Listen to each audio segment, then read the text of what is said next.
that I'm recording this webinar. And if you can't be on a recorded line, then please exit the webinar. You can watch the replay. Now, if anybody has like hearing problems, there is closed captioning available. If there are any other accommodations that you all are requiring, such as language translation, if anybody has eyesight difficulties, etc., please let me know. I really would love to accommodate you, but I can't unless you tell me. Now, so just some announcements. Tomorrow is pod day at 1 p.m. So what we do is we do it like a synchronized posting where everybody posts at 1 o'clock and then we comment on each other's postings. And this has very beneficial benefits in the LinkedIn algorithm, but it also is great because it boosts camaraderie and union amongst our group. Woo! And I think that is all something that we could use more of, a strong community, right? That's why I think we're all here. Now, the next meetup is December 13th, and we're going to have Matt Pruitt talk. Matt is one of our longstanding members of this community, and he's done a fabuloso job of building his practice as a flat fee advisor using niche marketing. I always love to see Matt's success.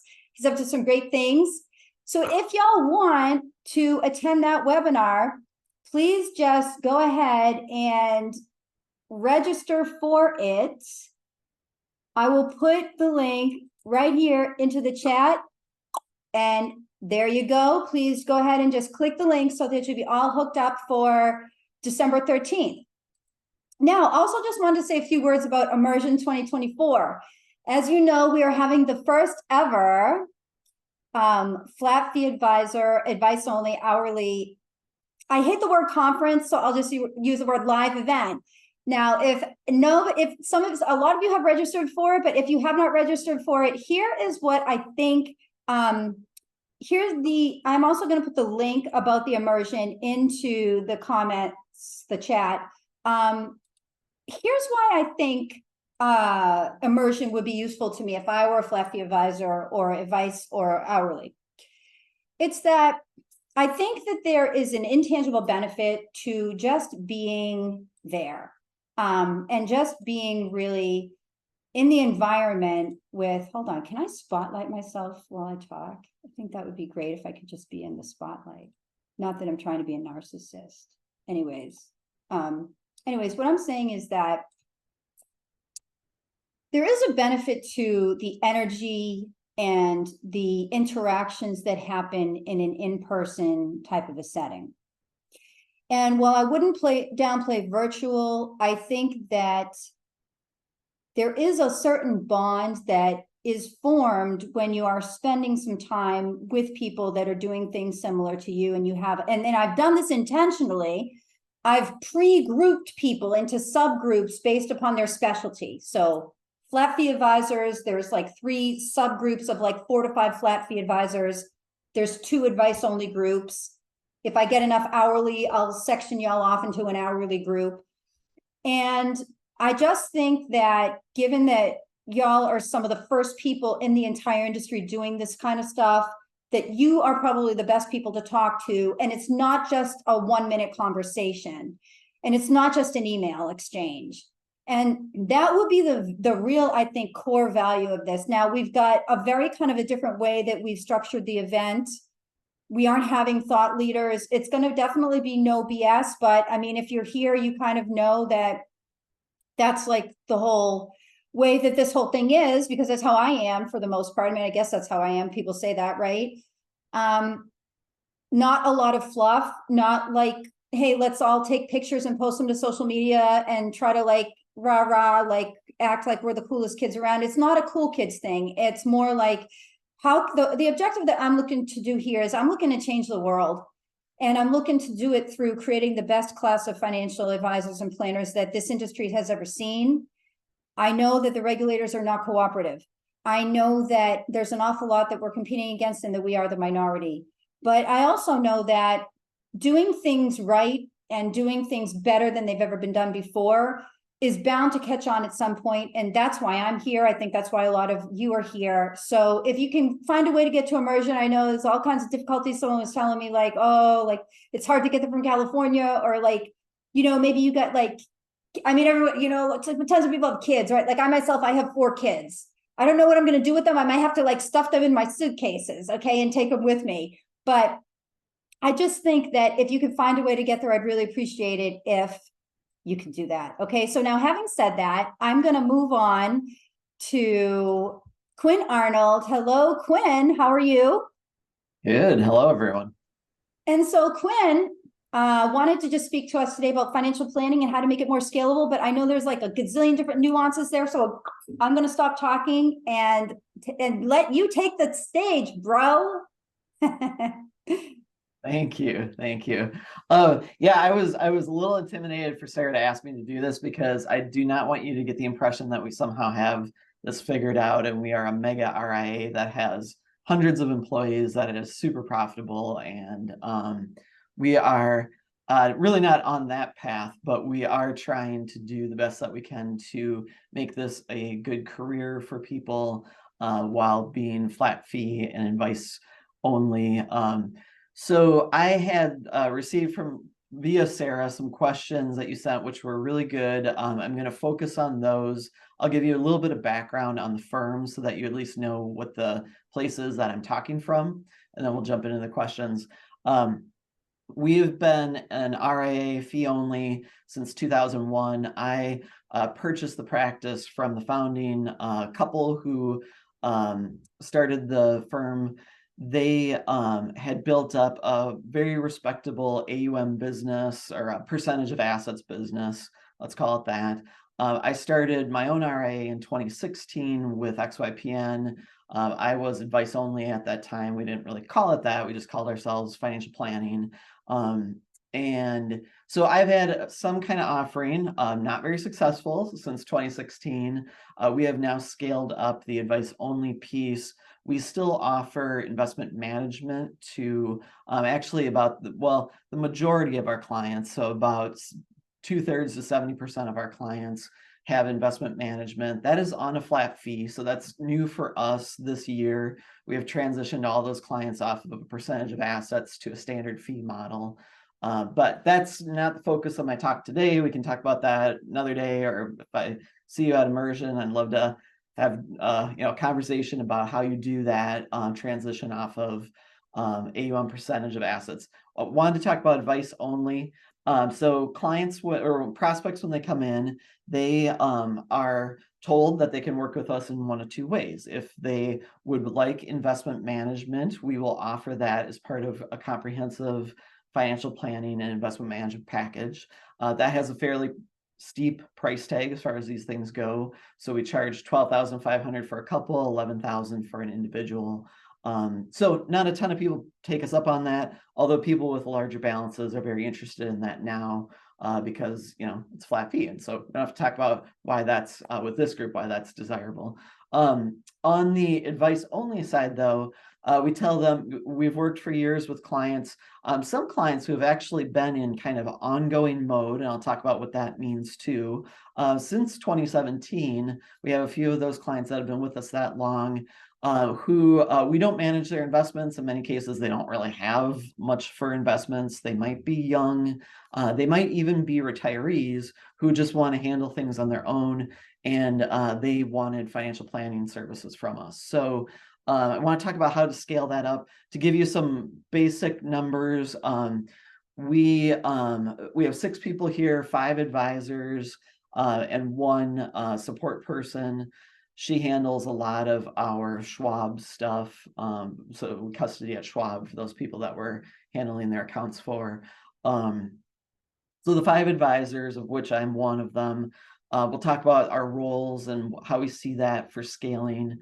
In terms of numbers, we work with over the course of a year, probably 40 to 45 clients who are advice only. And then we have about 110 clients who are investment management. Most of the revenue is from that traditional model, but we'll probably have maybe about 120,000 in revenue from just the advice only piece this over the course of this next few months. So from a rolling 12 basis, we've sold a lot of advice only right now in the last quarter or so, which is great. So people have been responding pretty well to it lately. We always work on clients 2 at a time in a duo. So there's always a lead advisor and an associate advisor. We'll talk about the role breakdown for that too.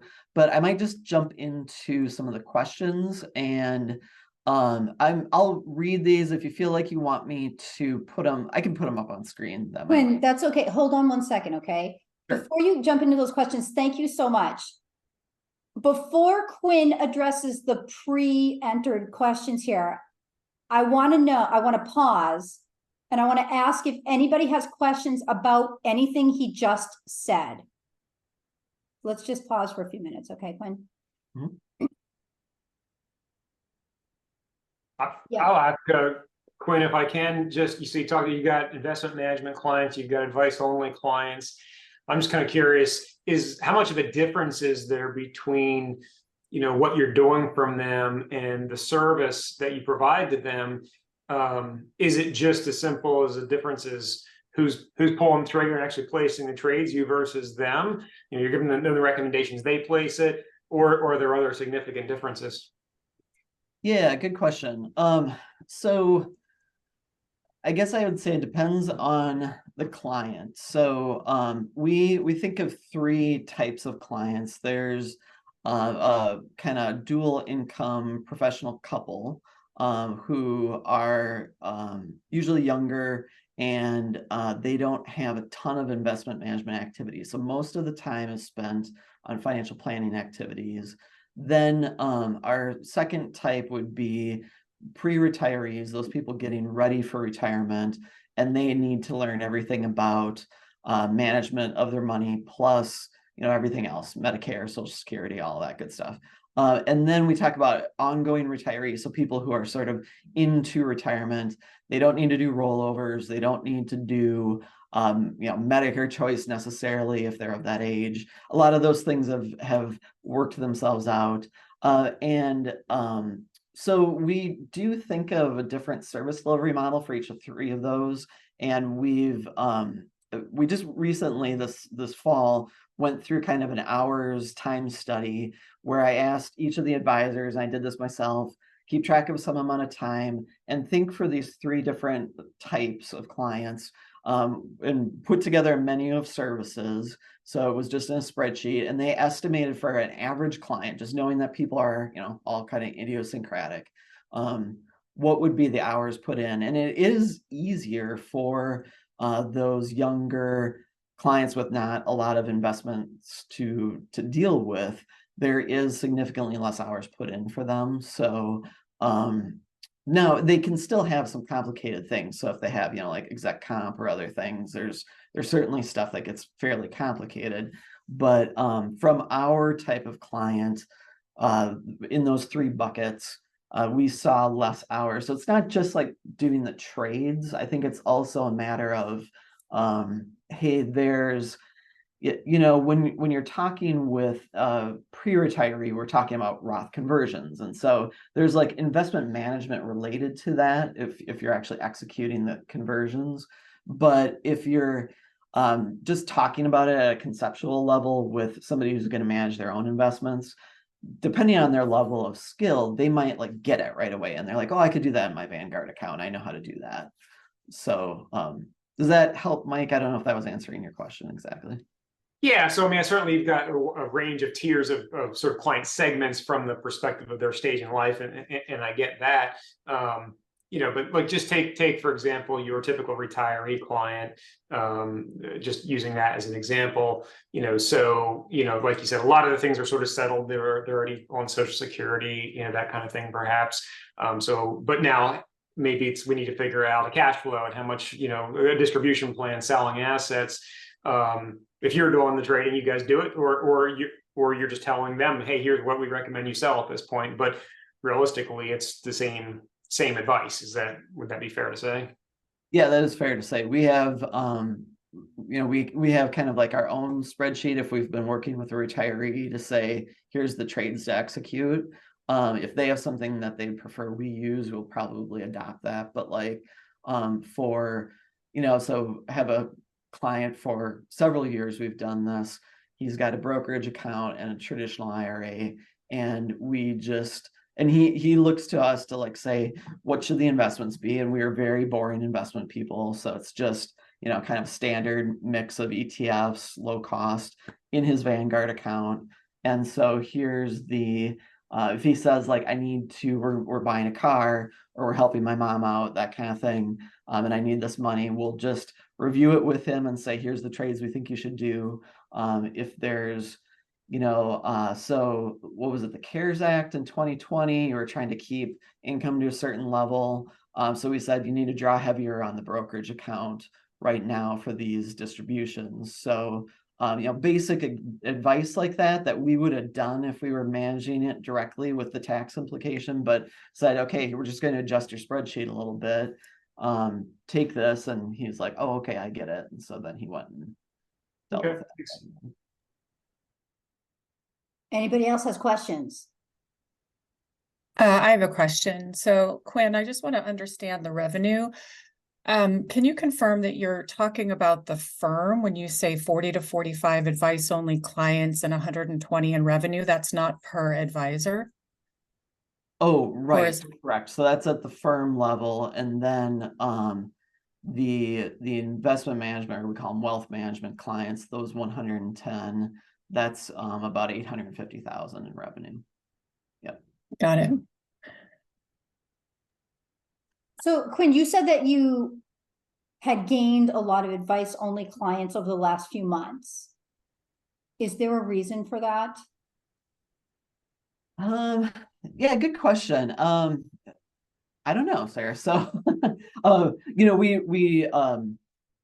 we haven't changed our marketing in any particular way. We could talk about the tactics we use, but nothing that has been particularly different. Yeah, it seems to ebb and flow. So I would say I very much don't know how, I don't see a real pattern of like why things are like that. It was strange to see it in like the mid to late summer into the early fall, like why we would be getting that did not strike me as like a busy prospect time for us in prior years. So I'm not sure if that's like just an uptick or just, yeah. When we're talking like adding 5 clients though, that's not, I don't know if that's a great data set, for talking to 15 prospects and adding 5 clients, that kind of thing. So. Did you get them mostly from referrals? No, I don't think so. We're not like, we do get referrals, of course. But I think it's through, mostly digital marketing. So, we have a fairly active website with our blog and YouTube videos.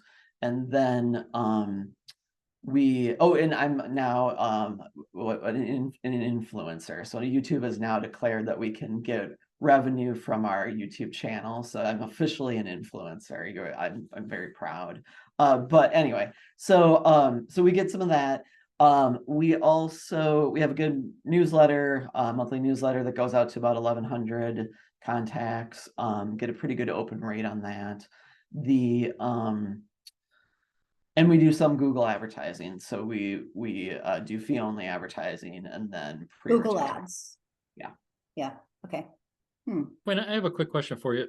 When you have your advice only clients, are those one-off engagements or are those ongoing, just like your full service investment management clients?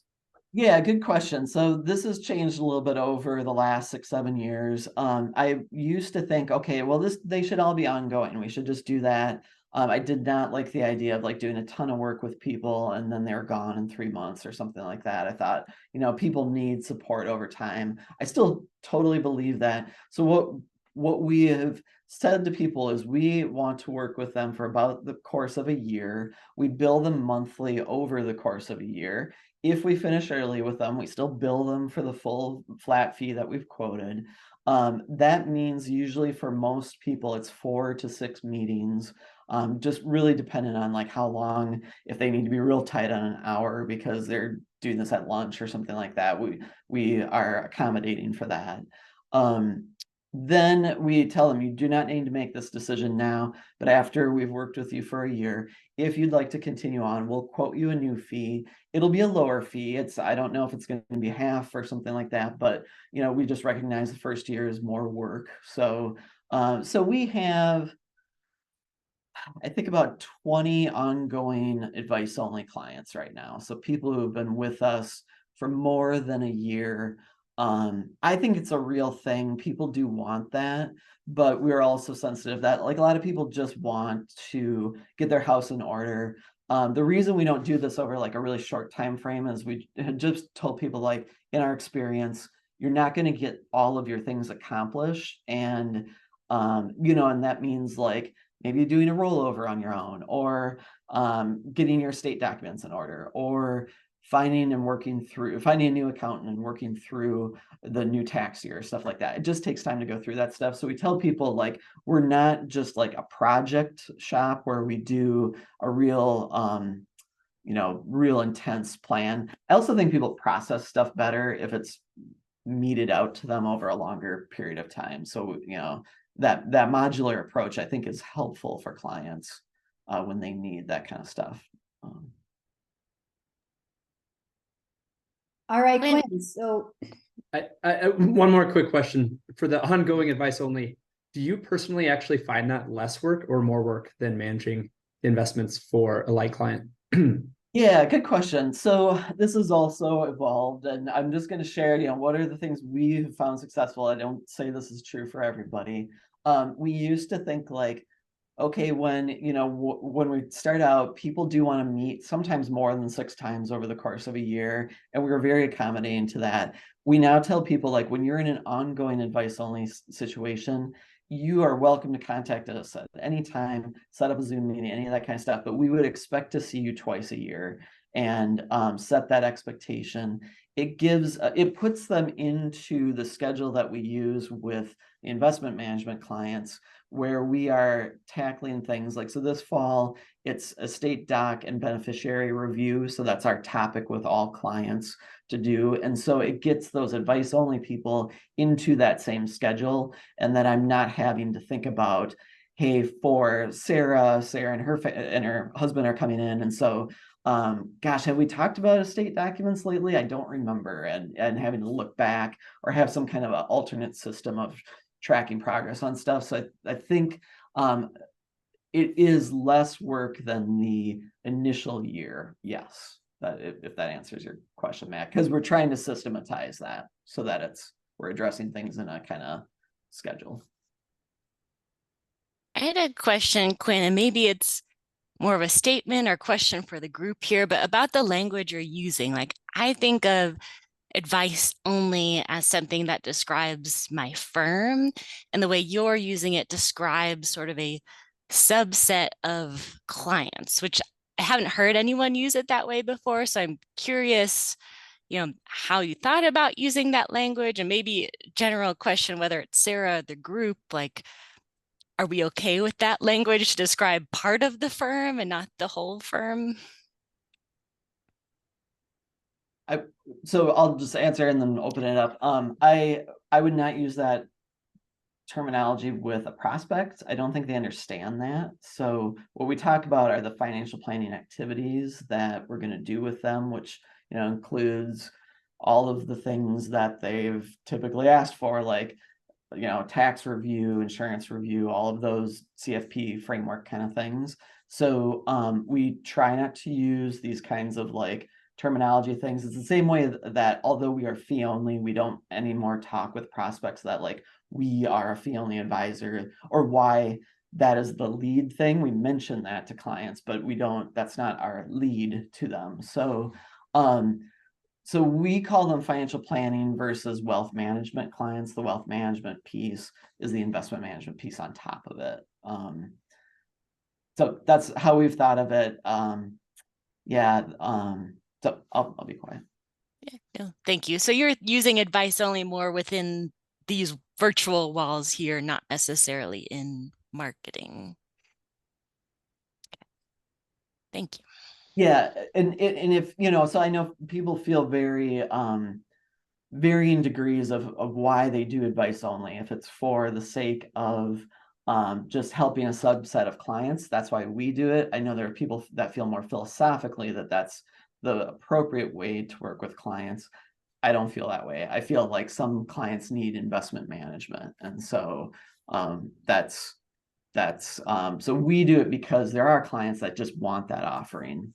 That's why we do it. Got it.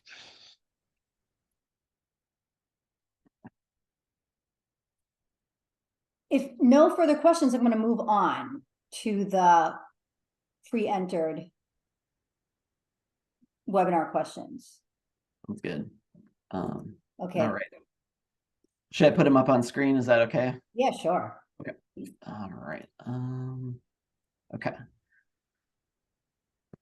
Okay, so question, this was a great question, all good questions. I'll try to see how quickly I can move through these things. How do we design services to be scalable across advisors while still feeling personalized to the client? Imagine there's some considerable nuance there. There sure is. What I thought was interesting about this question was the assumption that it should be personalized to the client and not personalized to the advisor, because I think there's an old model where advisors were just part of a firm and you were siloed and you were just kind of allowed to do whatever you wanted to do with a client because you were the thought leader or the expert or whatever. And, you know, the other advisors might not be really interacting with you very much. So we are not siloed. We don't provide an advice structure that's personalized to the advisor. So we talk a lot about these things as a firm. So I guess, so what we have tried to do, clients would not see this, but what we've tried to do is that every kind of deliverable that we give to clients, whether it's an estate document review or their tax planning through Holistiplan or other means, is always discussed as a group. And we are all very clear about what the operating procedures are. So clients are receiving the same, what our goal is. I'm not sure this always happens, but our goal is to always provide the same standard of service around all of the financial planning activities to all clients. And then, you know, the big thing that we now stress is with clients, when they come in, they are telling us in their prospect meeting what's of most concern to them, right? Like what's the pain point they want dealt with. And then what we're trying to do is they've probably also read that we only provide comprehensive financial planning. So if their pain point is a life insurance policy, sure, we'll talk to you about that in the prospect meeting. But if you don't want to do all of these other financial planning activities, we're not the right advisor for you. So we would suggest a hourly advisor that could help you with just this one particular thing you need to do if you need to get out of a VUL or something. So, so we are, we tell them there's a modular approach here. We don't use those words, but we just say we focus on what's most important to you from those initial meetings, but we think this is all part of a bigger plan. And so we're going to do that with you. So I think that's how it feels personalized to the clients, because when they come in, we're not saying like, okay, this is your first meeting is your investments, and then your second meeting is your retirement plan, and then your third meeting is your tax plan, and doing this like we just tell them here are all of the topics we're going to meet, and we give them a little schedule, and then they can literally see from their prospect meeting where it's a generic template to after their first meeting, they're getting organized meeting, that they've got a schedule that's more personalized to them. So that's our approach. I just thought the question was really good, because I just feel like a lot of places in the old school would have said like, oh, how do you design services that are personalized to the advisor? Because our advisors are really good with bonds. And so this, you know, we should just really make sure that bond clients go to them. And that's just not how we think of stuff. So hopefully that answers it. It's such a good question though, because it's been like foremost on our minds is how do we have a really high quality level of service for clients so that if I'm not sitting in the meeting, I'm totally confident that somebody else that is running the meeting, and we have 2 advisors on each client. So it does have additional work involved because of that, but that, you know, everybody is talking And we'll talk a little bit more about that. And another question was around like, how do we attract advisors and stuff? But I'll pause there if there's follow-up questions.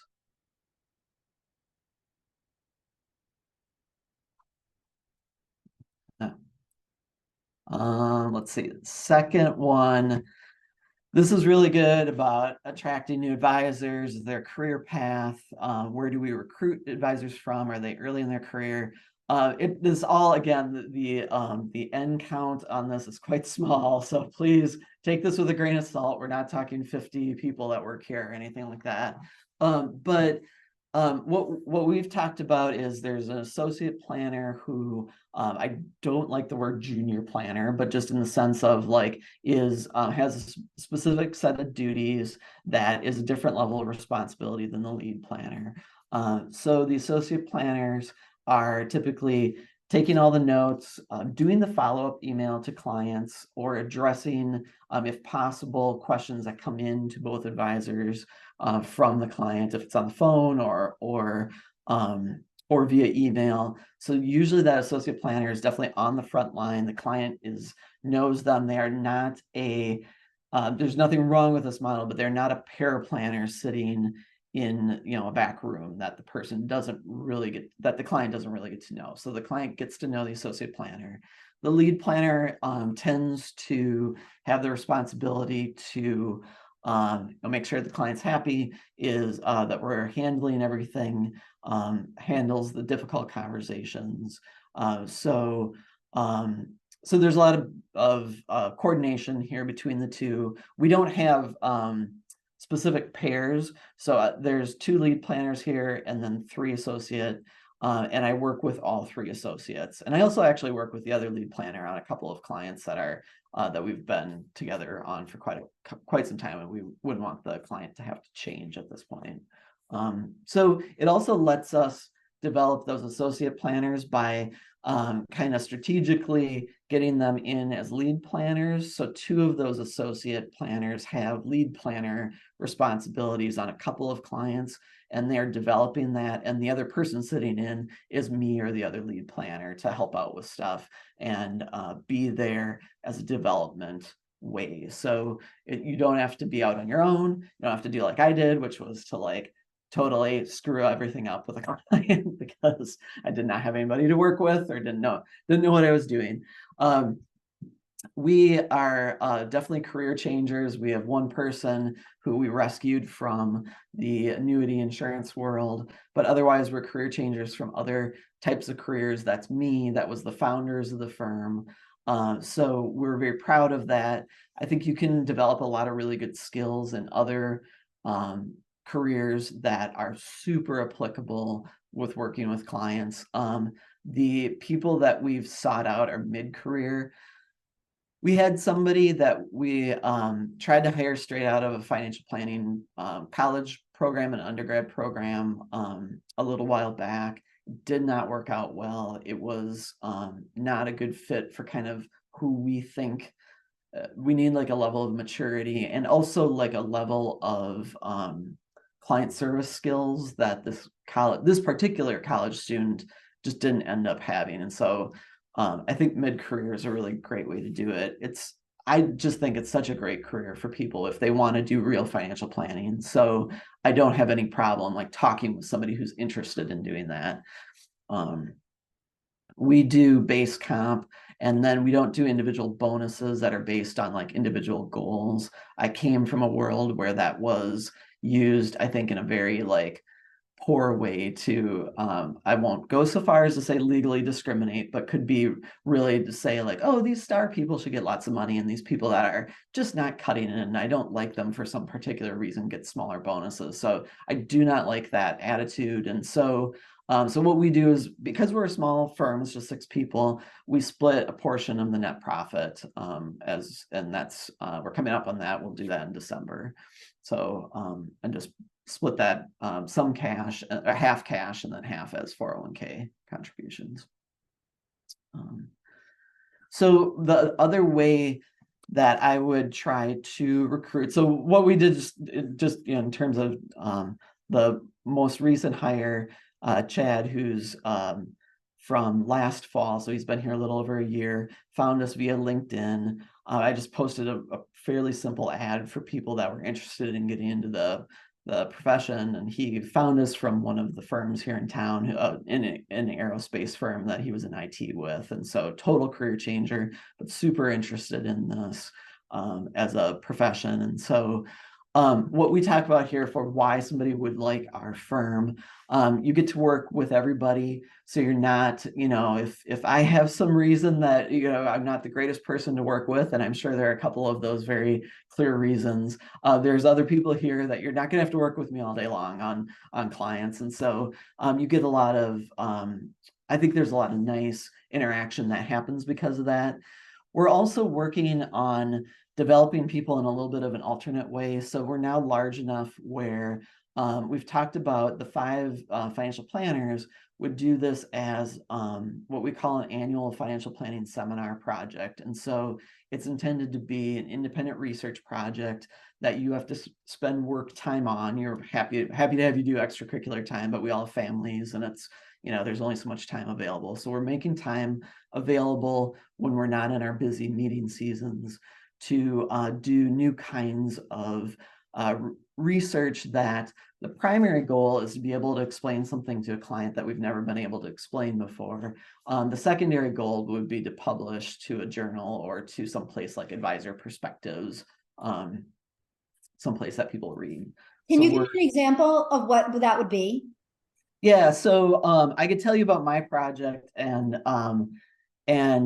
some of you might nod heads and some of you might be like, that sounds dumb. But I've heard for a long time that two very, what I thought were incorrect, and I'm going to prove they're incorrect assumptions, was that when the stock market goes down, you should do Roth conversions. So if today being Tuesday, or no, Wednesday, the market's at, 3,500 or 4,500 or whatever for the SP, and then tomorrow it's at 4,000, you ought to do a Roth conversion. That is the appropriate time to do it because you get more money into the Roth that way.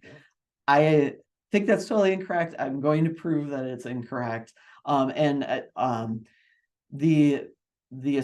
assertion is that the only thing that drives the value of long-term Roth conversion strategy is, aside from lingering effects like money going to beneficiaries and being removed from their tax burden, but for the primary client is just their long-term tax plan. And that's the only thing that drives it. It doesn't matter what's happening in the market.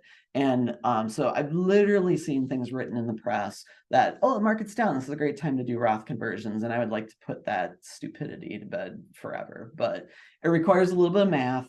It will require some modeling.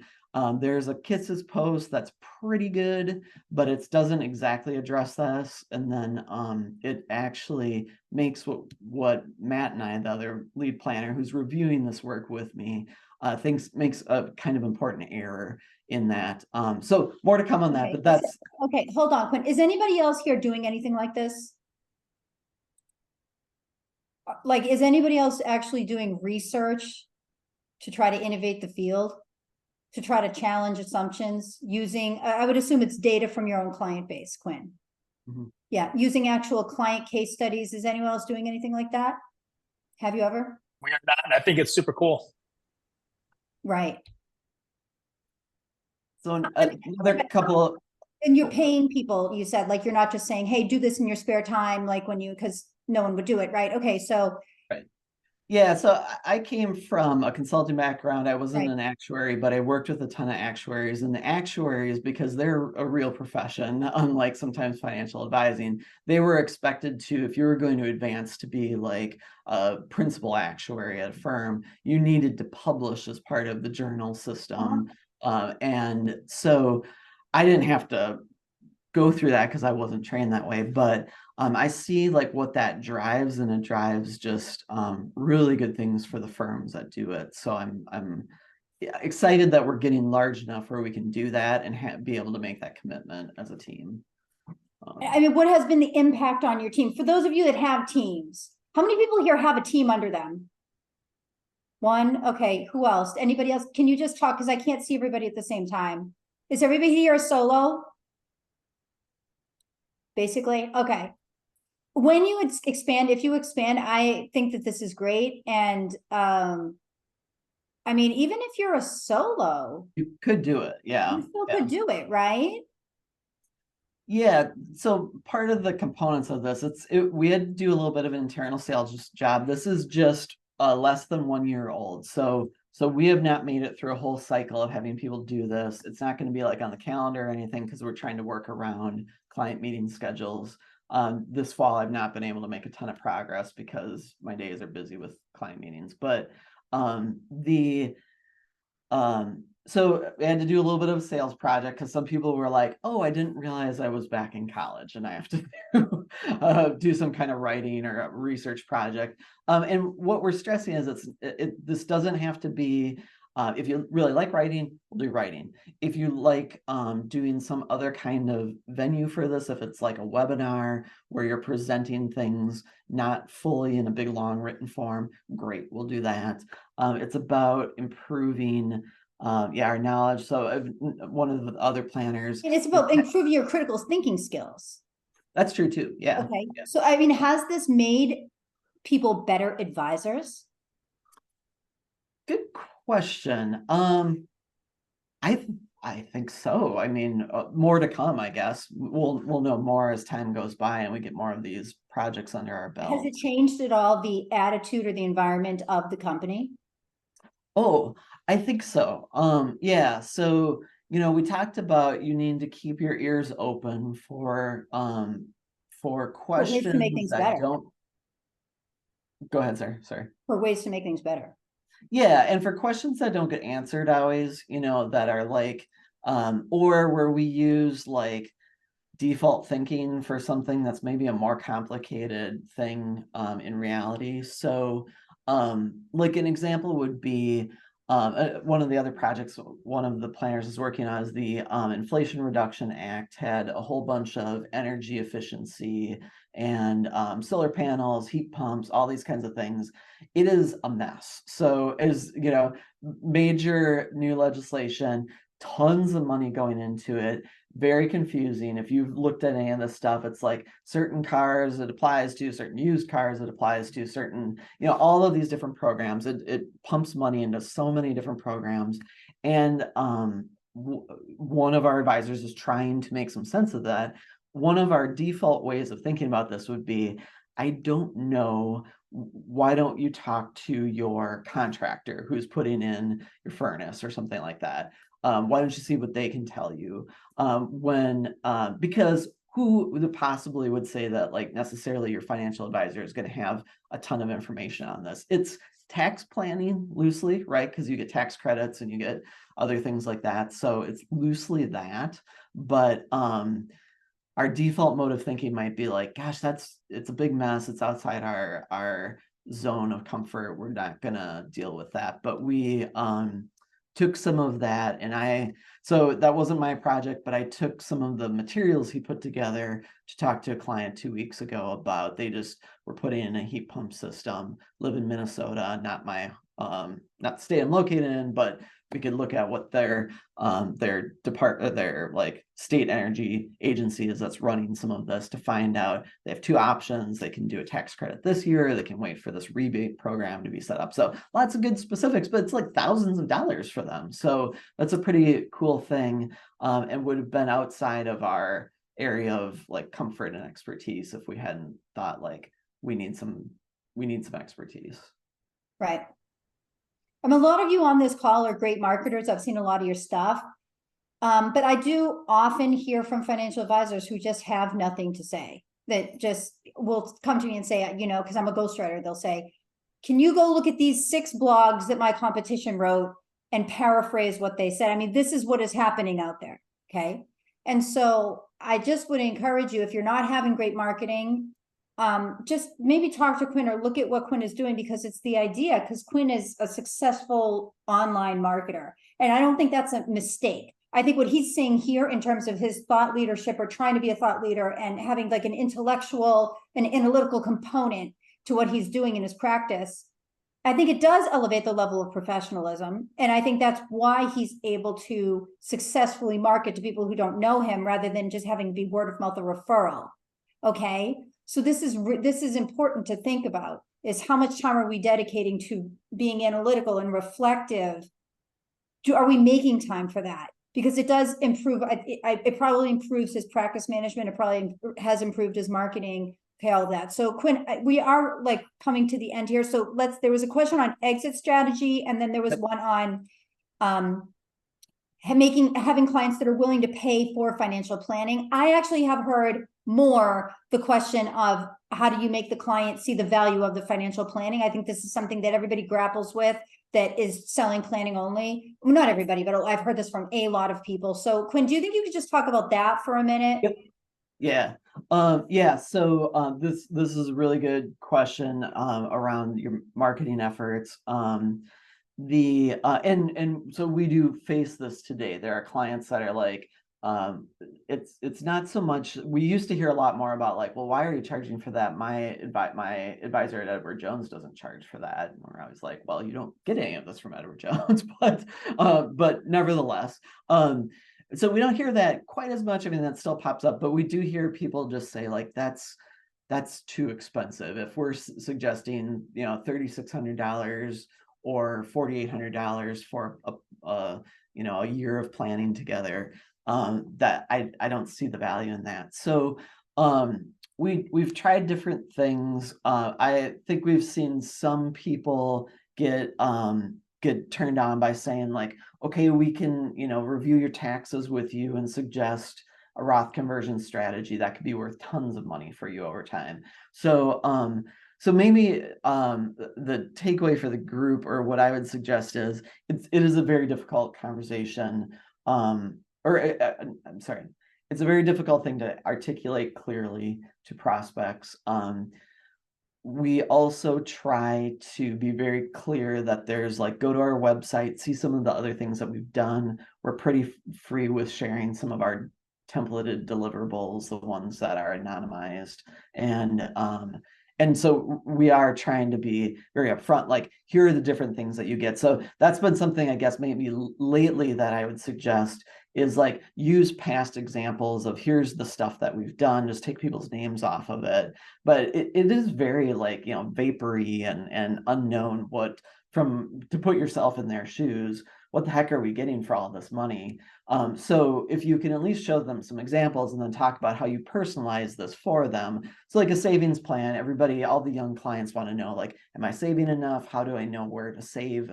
I have an HSA, do I use that? All these kinds of things. So we just use some of our prior savings plans where we talk about like, it's not all the retirement projections, any of that garbage. It's just like, put this much into these accounts each year, then adjust in this year to this next thing because you're turning 50.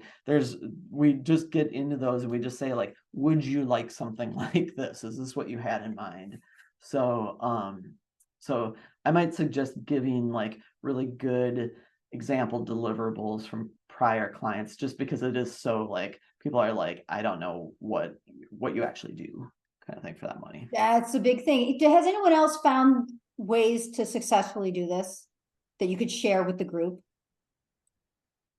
I'm happy to share. I do project planning. A lot of clients who don't understand financial planning, I'll say, well, the best way to engage with me is on a project basis. Over the course of 3 months, I prepare a scope of work, charge them some upfront, some when I deliver the plan.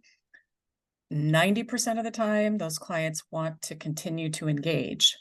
They're like, well, what do I do now? And I said, well, you do your thing if you want to do your thing, but they want to continue in some form or fashion. So having an offering that gives you compensation for the work that you're going to do up front, and then gets the client to say, hey, wait a minute, we need to keep working together, rather than you saying, hey, you got to stay with me because retention is important. It's a game changer. Yeah, I have a question. So Quinn, when you say about the financial planning, is that in addition to the AUM fee? Or are you trying to sell the financial planning even if they don't have any assets with you to manage? Correct. And they still don't want to pay any money for the financial planning? Yeah, right. So we don't take like asset management clients. You have to do financial planning with us in a very comprehensive fashion. So that's why we're charging so much for Okay. that wealth management offering. If you want just the financial planning piece, if that's too much for you, we do suggest hourly, we'll help people kind of prioritize to say, like, we see these things you could do, but really, if you need to get your new benefits set up and start a Roth IRA and stuff, here's an hourly advisor we suggest you reach out to if this just feels too expensive, because we want people to get the help they need, but understand that like it might be too much for them. So I've just kicked off my own firm, and I'm a career changer, right? So late in life, just kicked off my own firm, and I want to be just advice only, not having to sell products, not even have to manage the money, right? So it's a matter of and a typical fee is going to be a small setup fee and like $75 a month. And how I'm, and having conversations with people, typically it's like, hey, this is cheaper than most people have a health club subscription, and they don't even use it. and it costs as much or more than the $75 a month. And that doesn't give any value to financial planning, but it's just to create sort of oh yeah, it's kind of it's an idea in there. But in talking to people, and again, I'm brand new, so I'll let you know in a year from now whether I'm completely broke or actually this is starting to work. But and just talking to people, they're like, wow, I really like it. I ran into a guy last week, and his like, I want to buy this for my kids, my adult kids, for Christmas, because, what are we going to get them of any value? And he goes, I can't find anybody to deal with them because they don't have $250,000 or $500,000, and and they don't need to buy a life insurance product. I can't find anybody to work with them. So I'm hoping that works. I was just concerned when I saw, hey, when people were pushing back and they don't want to spend any money on financial planning. Because that's all I'm trying to do is be like a financial coach and a planner for people who don't have a lot. Only because from where I came from, I just saw so many people that just didn't have much and they couldn't get help. And I'm trying to make it accessible. We'll see how it works. I may be taking up Is anybody doing anything like that? I Writer. have seen other people do something like that, but that, who does Eric Simonson? Abundo Wealth. Do you know Eric? So what's the website? What's their company name? Abundo Wealth. Yeah, so I got their name like a week ago. I left a message there because I did want to reach out. I did reach out. No one's gotten back to me. I need to do it again, but because I'm actually less expensive than they are. Why don't you? Okay, well, maybe that's why they haven't gotten back. I don't know. Contact Eric over LinkedIn. Eric Simonson. Here, I'm gonna. Yeah, they're going after like 20,000. They've got a lot of plan. I'm a solo guy. I'm early 60s, just kind of doing my thing that I can do for the rest of my life. But I'm not looking to have 20 advisors and 200,000 or 20,000. Aren't they looking for like 20,000 people? To get, isn't that their goal? Yeah, they want to rule the kingdom. Yeah. Okay. But the guy's name is Eric Simonson. Okay. You should reach out over LinkedIn. Yeah. Will do. Why is everybody entering stuff into the chat? Why isn't anybody talking? Can you all talk? Like, I don't like this. I've got a follow-up question. Yes. Quinn, can you talk about your personal capacity maybe earlier on before you had this staff and how many clients you could manage and how that's changed as you've added non-client work to your plate? Yeah, good question. Because that does certainly take time, or you need to plan on that time. So I have about 65 clients right now. I would look to keep decreasing that as these associate planners are getting more experienced and comfortable with it.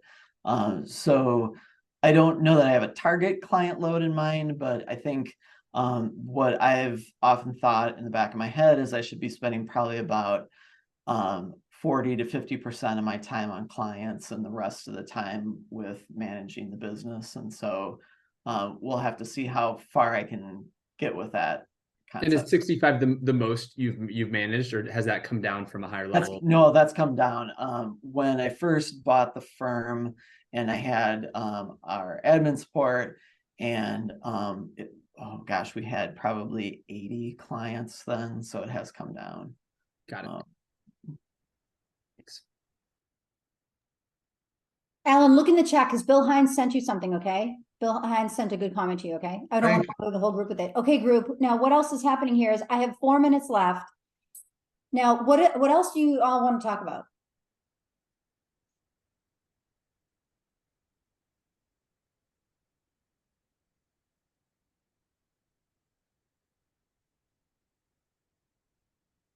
This is the part when I do like my awkward like silence until somebody talks. You guys, y'all have been on my webinars before, right? So hey, I'll keep talking. 100% of the I'm time gonna talk. it's I'm gonna talk a bit. Hey, so Kevin, so in the chat, you said I find advice only a tougher sell for people who've had an advisor before. Why is that?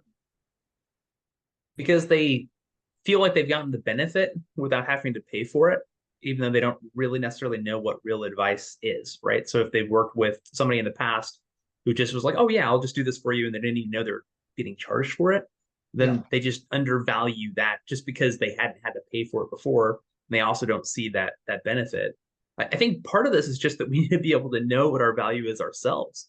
I feel like I've been in this wonderful situation where every client I've worked with, I've had a multiple impact on what they pay. They pay 5, I give them 50, right? Or 100, or whatever the case may be over the course of their life, if not more, right? So I think that we have to know ourselves what that value is before we can really sell it to other people. And then to Quinn's point about just having case studies of what we did, put it on the website so people know what it is.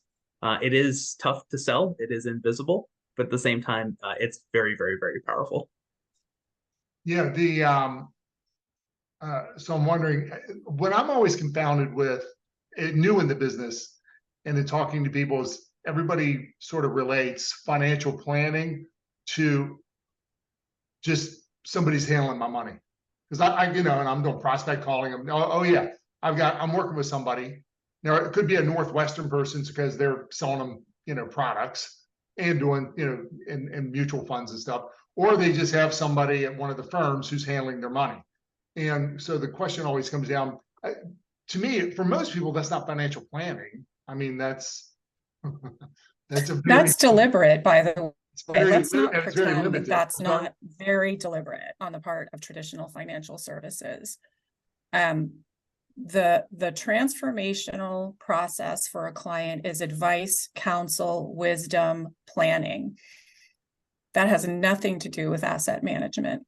And as soon as a client realizes that, or a prospect, they get it. People are not dumb. They understand conflicts of interest. But where the industry as a whole wants to conflate those two things because it keeps people where they are. I find, and I don't mean to sound negative on this, lots of people are just a mess, right, on their financial. I mean, even if they can have somebody who's managing the money, but they're still not spending consciously. They haven't identified what's important to them. They're not making decisions so that with that end goal in mind, with the values based, right, and with their goal in mind. And I guess what we have to do is, what I'm trying to figure out myself, and is honing my message about how this empowers your life, and it's totally different than investment management, right? And Bill, I think you had said, hey, you could just be a coach, and that's really how I'm kind of seeing myself, is I could just be a coach. I just want to make sure I don't even know if I'm overstepping some type of financial boundaries or regulation boundaries by doing the financial planning without being an RIA or something. But that's what I see is just people are a mess, and we have to be able to communicate to them how they can really empower their life with it outside of it. Or that's what I'm trying to figure out. So Quinn, and I'm sorry if I missed this. So on your wealth management clients, if you've already said this, I'm sorry. What is your investment style? How would you give, what kind of detail can you give us on the, how are you investing, active versus index versus outsourcing funds and so forth? And what are the fees that the funds are? You've got your fixed fee, which is what, 11, 12 grand per client. So you've got, and so what are the fund fees on top of that? So our, like a 70-30, 60-40 portfolio is probably 10 to 12 basis points. So it's index. Yep. Okay. So that's the OERs on the funds. It's all index. Correct. Okay. And how much trading are you doing? Just, cash withdrawals, rebalancing, cash going in. So it's very simple, very cheap. We'd say, but we do it all in-house, so we don't outsource it. And we tell clients, this is not something where philosophically we feel like we can give you value. If we could, we would not be living in Cedar Rapids, Iowa. So we'd have the private island with all of the billions. So are you talking about like when you say ETFs and a global, I'm assuming maybe globally diversified, are you talking about 6 to 8 funds, 20 funds? No, 8 to 10 funds. Okay. Yep. And all index, that's pretty good. And then you're using bonds for index funds for bonds? Yeah, aggregate and short-term bond funds. Yep. Okay. So just straight plain vanilla Vanguard, BlackRock, Schwab. SPY. Yep. iShares. Yeah. So we try to keep evaluating what's out there. We have some clients that still do DFA, and with the new DFA ETFs, so that's pretty cheap, or pretty close, but not as cheap as those others. But our internal tracking would tell us that like all of those conversations together is probably $2,500 to $3,000 worth of work per year for a client. So that's what we would say our cost to deliver is. We don't have like a value-based thing with, so thus we're not doing the percentage anymore, where we're saying you get so much more value if you have a $2 million portfolio. It's also why we don't take, clients with smaller asset balances. I've had those asset balances. That's been me. So I would not have been a good fit for our firm, but I could see why other people could do it at a lower price too. And so is your average, you don't have to answer this question. It's just curious. Your sort of, most of your clients are within what range? What's your sort of average client? If you average household size is probably about 900,000. And you're managing the full amount for the most part? Yes. Yeah. Okay. Yeah, it's very unusual for us not to have everything. And I know people say, oh, well, you don't know about everything, but with the flat fee, there'd be no reason why they would leave me alone. So the only thing I'd wonder is if your average is in that range, and you're at 11, let's say 11 grand, that's about 1%, or a little more, a little less. Do you get any pushback on that? It could be more. Yeah. Because it's index and it's not, Yeah, but we're showing them 17 things on financial planning that they don't get anywhere else. So I philosophically believe, and I think people that do purely advice only need to understand not the entire market can handle their investments on their own. We have seen people screw up significant balances by trying to handle things on their own.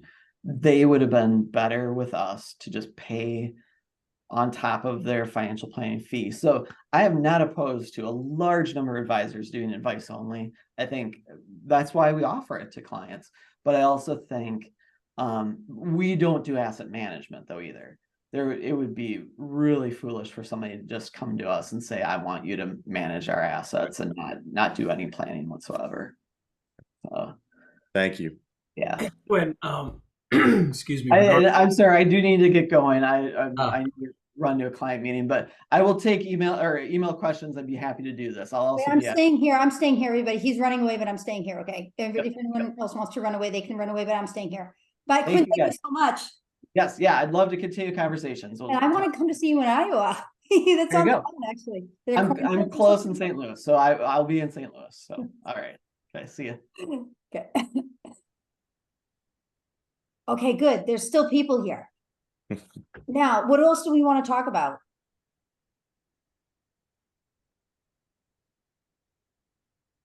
Let me ask the group this question. For those of you, how many people are advice only?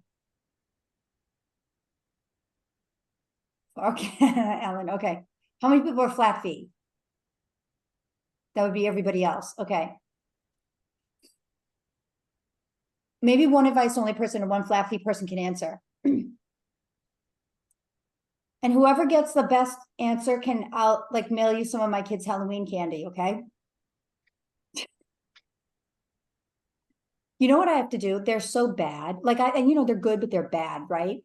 Last night I had to chase them around with a wooden spoon at bedtime. Don't worry, I didn't hit any of them, right? Because I don't want to get like the cops called on me, right? But I had to threaten them around, run around waving a wooden spoon at them. And I say to them, if I have to come in there one more time, I'm going to take a piece of candy out of your bag. So just so you know, that'll be who it's from, okay? When I have to run around after them with the wooden spoon and threaten them to take away their candy. Anyways, okay, for the candy prize, I want everyone on this call to say, what was the most interesting thing you learned last week from a client interaction specific to advice only or flat fee that helped you run your practice better? Flat fee or advice only? We're talking or typing it in? No typing, please, anymore. Okay, this is like human. Can we be human, please? This is not like, look, you can text me. I'll give you everybody my phone number. You can text me, okay? Text me to be my lifeline between 6 and 7 o'clock, because that's when they do it. That's when they do it to me, okay? I'm trying to do bed and dinner time and homework, and then they put them to bath, okay? I'll be my shoulder to cry on my text message, but now I want to talk like people. All right, so I had a client that came to me with about almost 1.2 million in assets, and she's ready to retire. And she said, I want you to put together a plan where I pay 0 taxes in retirement, no taxes on my Social Security, on my RMDs, on any of it. They get that condition to that by the insurance salespeople. Selling them like crap, whatever. Excuse me. Okay. Yep. Go ahead. So it was a mind-numbing exercise, but I got her there. She just really had a problem with paying taxes, even though I showed how badly she was kneecapping herself financially. She just said, I'm not paying any taxes in retirement. So those people are out there. And it can be done. What can be done? Structuring things so that they don't pay any taxes in retirement, like 0. So we had to figure out, she found a fund that apparently pays no yield. So because her Social Security is pretty high, and of course she's going to have RMDs, so she couldn't have any additional income, or it would have pushed her up, you know, beyond her standard deduction. Yeah, try to find places that won't yield any money. There are things like stable value funds and so forth, but they're not 0 yield, which is what she really needed, because she was close to the limit with just her Social Security income and the RMDs that were being forced on her. What do the rest of you think about this? I'd refer a client like that to a therapist, and I'm being totally serious. As someone who is that focused on taxes, to me, it doesn't see the forest for the trees. Yeah, and I almost fired her. It was really frustrating. We actually got into some, heated discussions, and I said, I need to know your motivation for this to help you. I don't understand. You realize you're hurting yourself financially. And but she cried. She said, nobody else, this is what I want to do. Nobody will help me. Can you please see if you can make this work? I came to you because you're advice only. I want your advice on this. And, at that point I said, well, you're right. despite we're going to get it in writing that you understand how much this is hurting you. So what are you going to do? Tell her hit the road? I couldn't do it.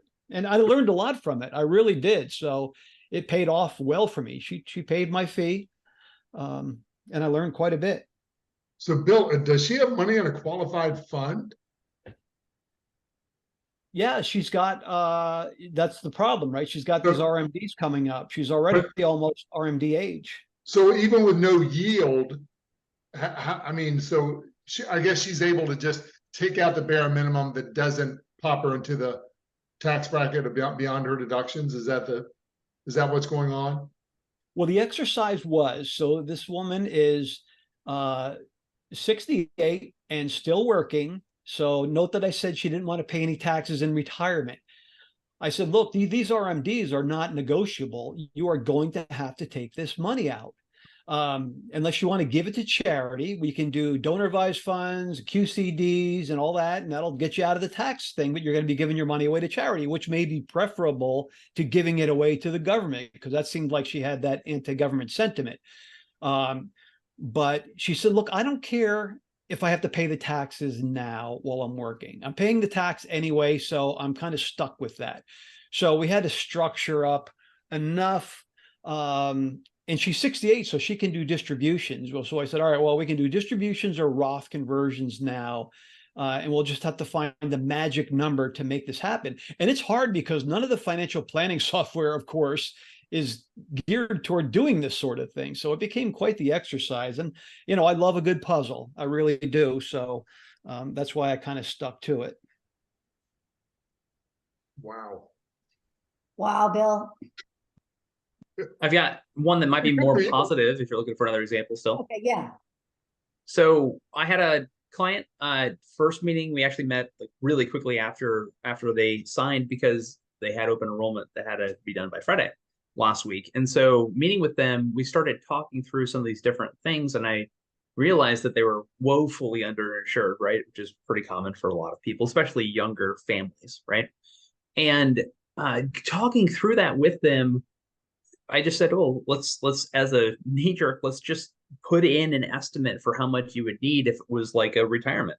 So I just popped that in there, and of course it was millions of dollars they needed in life insurance and disability insurance. They said, oh, okay, that's interesting. Like, wow. And then we talked a little bit more, and I asked them probing questions, and then they just paused, and like it just resonated with them. They're like, yeah, you know, our kids are 7 and 2. We were really we wanted to be really intentional about this about 7 years ago when we were having our little one, and we just haven't gotten a chance to do it. And so it kind of hit that bedrock of emotion of like, oh, now we need to go really think about this and go back and see what we need to do from an insurance perspective to make sure something happened to us, because they're fine. And it just that whole conversation kind of turned, and it really got to a raw emotional level of, oh no, we have to do this right now. And that was a win. Good. Sarah, I've got a quick share and then I've got to run. I started using a little more cash flow planning with clients. If you guys have ever heard of Currents, and it's like a new version of an old adage where a client would direct deposit their pay, all their income into an account, and then decide how much they want to live off of, and then have that account send it to their checking, which I'll call their expense account, every month. And through those interactions, you know, the thing that I've always come to a challenge with is I want to be here, but if I take the steps to be here, my lifestyle is in the way. And what I found is using something like Currents, where now you have that account in the middle, that question of lifestyle isn't there. And now I can set up on a quarterly meeting with them, open up a dashboard that shows all the income that's come into their account, where that balance is compared to the target amount that we should have, how much more income they've made over above what they've sent out to them. So quickly measure free cash flow. And clients are making extremely quick decisions on, yes, that makes sense. I want to invest more. I want to put more here. I want to allocate more to this. So that's been a pretty big change in my practice.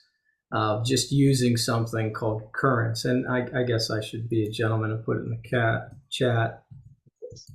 livecurrents.com. That I found that to be a pretty huge resource, and I'm always looking for, as I'm charging monthly fees, where I can add more value, and that was a big increase in my practices, more value. So